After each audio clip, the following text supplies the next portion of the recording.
Madame la Présidente, je vous rassure, je ne vais pas faire 8 rappels au règlement, parce que moi j'ai été mise en cause dans chacune des interventions. Parce que quand un certain nombre de personnes disent du mal de moi, je trouve que ça prouve que je suis dans la bonne ligne.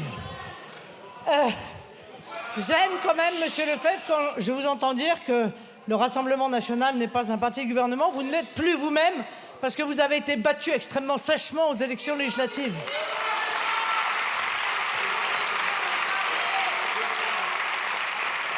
Alors vous nous dites, nous savons ce qu'il faut faire, nous savons que c'est une bonne réforme, celle que nous avons mise en œuvre, mais il y a juste qu'un malheur, Monsieur Lefebvre, c'est que nous sommes en démocratie et que le peuple, lui, trouve que cette réforme est une mauvaise réforme.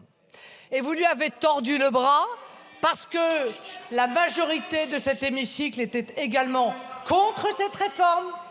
Et vous avez donc usé du 49.3 pour imposer cette réforme. Il faut quand même se souvenir de la manière dont ça s'est passé. Donc, la majorité des Français sont contre la réforme que vous avez mise en œuvre. La majorité de l'hémicycle est contre la réforme que vous avez mise en œuvre.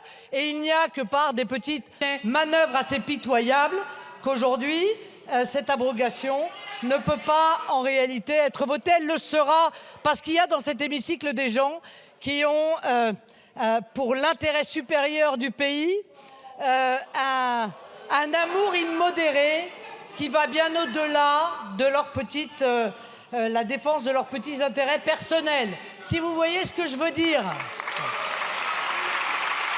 Madame la ministre,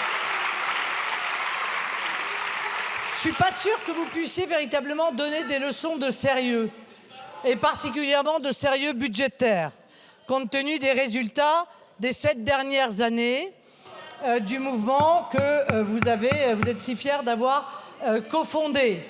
Mais si vraiment les organismes dont vous parlez étaient si performants, on ne serait pas là où on est aujourd'hui, non? Merci Madame la Présidente Le Pen.